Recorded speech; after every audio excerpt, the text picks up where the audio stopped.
بسم اللہ الرحمن الرحیم۔ میں ہوں مریم فاطمہ اور آپ دیکھ رہے ہیں مریم فاطمہ فوڈ سیکرٹ۔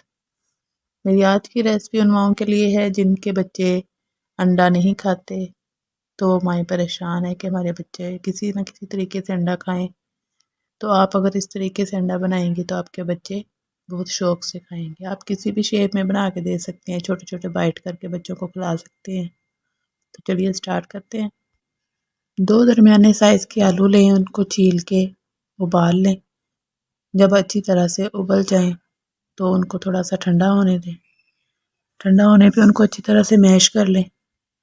جب میش ہو جائے تو اس میں 1 انڈا ڈالیں، اور اگر بچہ 1 سال سے چھوٹا ہے تو پھر نمک نہیں ڈالنا، ورنہ تھوڑا سا نمک ڈال لیں، تھوڑی سی کالی مرچ ڈال لیں اور اس کو اچھی طرح سے مکس کر لیں۔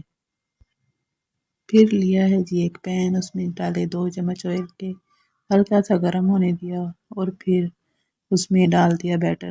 آپ کوئی بھی شیپ دے سکتے ہیں، آپ چمچ کی مدد سے اس کو پین میں ڈال کے پھیلا بھی سکتے ہیں، آپ اس کو اسٹرپس بھی بنا سکتے ہیں، کچھ بھی آپ اس کو شکل دے سکتے ہیں۔ پھر آپ نے 2-3 منٹ کے لیے نا اس کو ڈھانپ کے رکھ دینا تاکہ وہ اچھے سے پک جائے، اندر سے آلو جو ہے نا وہ کچے نہ رہے اور انڈا بھی پک جائے۔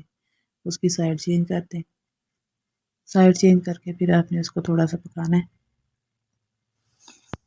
لیں جی اتنی سی دیر میں آپ کا انڈے کی ٹکی کہہ لیں یا کچھ بھی اس کو نام دے لیں آپ، وہ تیار ہے۔ ٹھنڈا کر کے بچوں کو دیں کھانے کے لیے۔ بچہ چھوٹا ہے تو خود کھلا دیں، ورنہ بچے کو پکڑا دیں، وہ خود ہی کھا لیں گے اور آپ اپنا کام کر لیں۔ بچوں کو نا گھر میں خود اپنے ہاتھ سے چیزیں بنا کے دیا کریں، بجائے اس کے کہ بچوں کو باہر کی چیزیں کھلائیں۔ ویڈیو اچھی لگی تو چینل کو سبسکرائب کر دیں۔ بہت شکریہ۔ اللہ حافظ۔